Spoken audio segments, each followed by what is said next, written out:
Welcome to सात शिक्षा। I am Sumit सानू। इस वोकैबाइट में हम ऐसे वोकैबुलरी डिस्कस करेंगे जो सभी कॉम्पिटिटिव एग्जाम्स के लिए इंपॉर्टेंट है और आपको इससे स्पोकन इंग्लिश में भी हेल्प मिलेगी। वोकैबुलरीज 3 तरह की होंगी। फर्स्ट, जनरल वोकैबुलरी जो आपके एग्जाम्स में सिनोनिम्स, एंटोनिम्स एंड मिसस्पेल्ड के रूप में आते हैं। Second, one word substitution and third, idioms and phrases.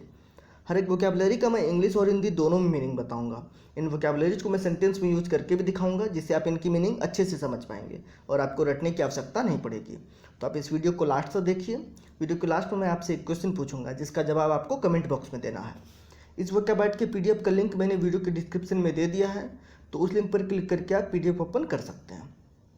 तो चलिए स्टार्ट करते हैं। वन वर्ड सब्स्टिट्यूशन से स्टार्ट करते हैं। First is feline, FELINE।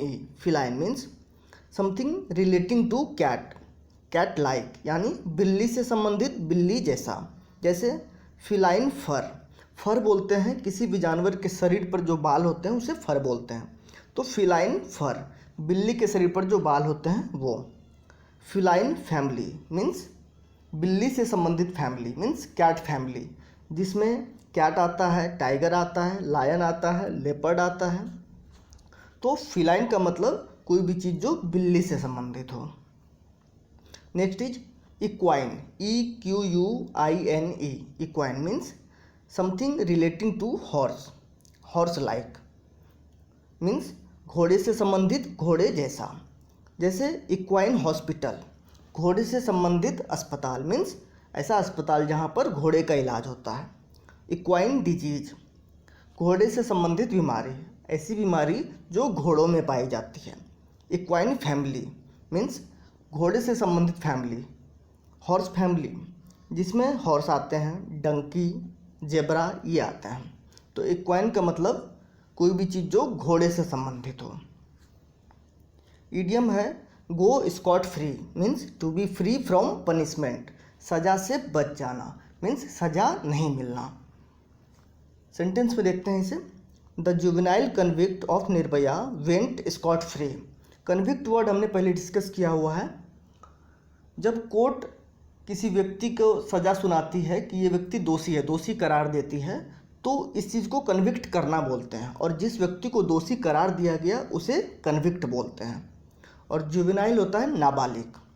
तो the juvenile convict of Nirbhaya went scot free, Nirbhaya का जो नाबालिग दोषी था वो बिना सजा के बच निकला।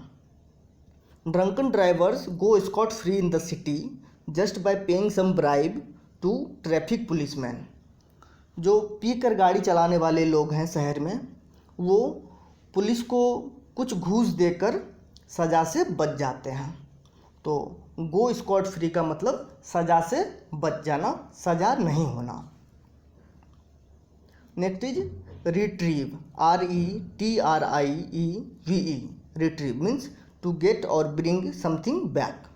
To regain, to recover means पुनः प्राप्त करना, वापस प्राप्त करना। कोई भी ऐसी चीज़ जो खो गया हो, कोई भी ऐसी चीज़ जो कहीं छूट गया हो, कोई भी ऐसी चीज़ जो चोरी हो गई हो, उसे वापस प्राप्त कर लेना, उसे रिट्रीव बोलेंगे। रिट्रीव को सेंटेंस में देखते हैं। I retrieved my wallet that I had lost last week. मेरा वॉलेट जो पिछले हफ्ते खो गया था वो मैंने पुनः प्राप्त कर लिया, मुझे वापस मिल गई। In Sushant Singh Rajput death case, ED retrieved deleted WhatsApp chats from Rhea Chakraborty's phone. Sushant Singh Rajput के डेथ के केस में ED ने रिया चक्रवर्ती के फ़ोन से डिलीट किए हुए व्हाट्सएप चैट को रिट्रीव किया, मतलब ऐसा चैट जो डिलीट कर दिया गया था पहले, उसे वापस प्राप्त कर लिया गया। तो रिट्रीव का मतलब ऐसी कोई भी चीज़ जो खो गई हो, चोरी हो गई हो, कहीं छूट गई हो, गिर गई हो, उसे वापस प्राप्त कर लेना। Next is replica, REPLICA। Replica means an exact copy of something like a statue, building, weapon और एनी आर्ट वर्क। मीन्स किसी चीज़ की प्रतिकृति। जैसे आपको एक छोटा सा एग्जांपल देता हूँ। ताजमहल है, आप किसी गिफ्ट शॉप में जाते होंगे तो आप देखते हैं कि छोटा छोटा ताजमहल आपको वहाँ पर देखने को मिल जाएगा, जो देखने में बिल्कुल एग्जैक्ट कॉपी होता है ताजमहल का, लेकिन वो साइज में छोटा होता है। तो उसे रेप्लिका बोलेंगे कि दिखने में पूरी तरह वैसा ही होता है लेकिन साइज छोटा हो सकता है। रेप्लिका को सेंटेंस में देखते हैं। The police retrieved the replica of Nobel prize that had been stolen from the house of Nobel laureate Kailash Satyarthi. Nobel laureate होता है नोबेल प्राप्तकर्ता। तो नोबेल लॉरिएट कैलाश सत्यार्थी के घर से जो नोबेल प्राइज का रेप्लिका जो चोरी हो गई थी उसे पुलिस ने रिट्रीव कर लिया। रिट्रीव वर्ड अभी हम थोड़ी देर पहले हमने डिस्कस किया था कि जो चीज़ खो गई हो, चोरी हो गई, उसे फिर से प्राप्त कर लेना। तो नोबेल लॉरिएट कैलाश सत्यार्थी के घर से जो नोबेल प्राइज की रेप्लिका चोरी हो गई थी उसे पुलिस ने रिट्रीव कर लिया। There was a replica of Tejas helicopter in the museum. Museum में तेजस हेलीकॉप्टर का रेप्लिका था। मीन्स तेजस हेलीकॉप्टर वो तो काफ़ी बड़ा होता है, उसका एक छोटा सा उसकी कॉपी जो दिखने में पूरी तरह तेजस ही लगती है वो म्यूजियम में रखी थी। तो रेप्लिका का मतलब किसी भी चीज़ की एग्जैक्ट कॉपी, वो साइज में छोटी हो सकती है लेकिन एग्जैक्ट कॉपी होगी। Next is slay, SLAY। Slay means to kill और मर्डर, मीन्स मार डालना, हत्या करना। स्ले को सेंटेंस में देखते हैं। 3 Hizbul Mujahideen terrorists were slain in the encounter. Encounter में हिजबुल मुजाहिदीन के 3 आतंकवादी मारे गए। द किथ एंड किन of slain journalist demanded a CBI probe. किथ एंड किन हमने पहले डिस्कस किया हुआ है इस इडियम को। इसका मतलब होता है क्लोज रिलेटिव, रिश्तेदार, फैमिली वाले। और प्रोब का मतलब होता है जांच, इन्वेस्टिगेशन। तो द किथ एंड किन of slain journalist demanded a CBI probe कि मारे गए पत्रकार के परिवार वालों ने CBI जांच की मांग की। तो स्ले का मतलब मार डालना, हत्या करना, और स्ले का ही भीतरी है स्लेन। अब लास्ट वीडियो के क्वेश्चन का आंसर। क्वेश्चन था a symbiotic relationship wherein both partners are benefited is called. सही आंसर है ऑप्शन नंबर 2, म्यूचुअलिज्म। तो सिम्बायोटिक रिलेशनशिप हमने पहले डिस्कस किया हुआ था। ये क्या होता है? जब एक जीव किसी दूसरे जीव पर आश्रित हो या 2 जीव एक दूसरे पर आश्रित हो तो उस तरह के रिलेशनशिप को सिम्बायोटिक रिलेशनशिप कहते हैं या सिम्बायोसिस कहते हैं। तो सिम्बायोसिस का ही एक काइंड था म्यूचुअलिज्म। तो म्यूचुअलिज्म में 2 जीव एक दूसरे पर आश्रित होते हैं और दोनों को फ़ायदा हो रहा होता है। बाकी ऑप्शंस भी देखते हैं।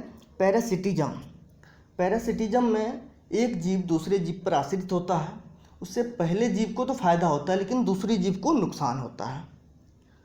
कमेंसलिज्म, एक जीव दूसरे जीव पर आश्रित होता है, पहले जीव को फ़ायदा होता है, दूसरे जीव को न ही फ़ायदा होता है न ही नुकसान होता है।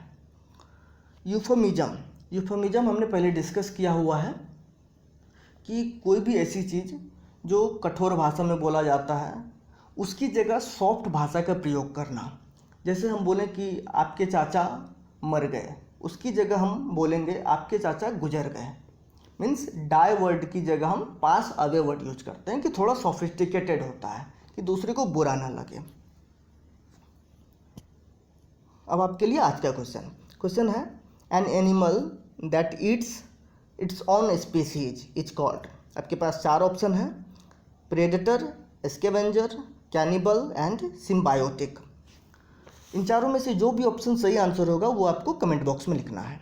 और कमेंट बॉक्स में आंसर लिखते समय आप ऑप्शन नंबर लिखने के बजाय पूरा आंसर टाइप करने की कोशिश कीजिए, वो भी ऑटो करेक्ट और सजेशन की हेल्प लिए बिना। इससे आपकी स्पेलिंग इंप्रूव होगी। इस वोकैबुलरी में हमने जितने भी वोकैबुलरी डिस्कस किए हैं उनमें से मोस्टली किसी न किसी एग्जाम्स में पहले पूछे जा चुके हैं और ये बहुत इंपॉर्टेंट है। इसलिए इन वीडियो की PDF से नोट करके रिवीजन करते रहिए। और यही रीज़न है कि हर एक वीडियो के साथ उसका PDF मैंने ज़रूर दिया है। और मैं तो यही कहूँगा कि आप डेली मॉर्निंग में उठकर वोकैबुलरी देखा कीजिए। अगर आप ऐसा करते हैं तो आप देखेंगे कि कुछ समय बाद आपके वोकैबुलरी का स्टॉक काफ़ी बढ़ जाएगा। ये वीडियो आपको कैसा लगा हमें कमेंट करके ज़रूर बताइएगा।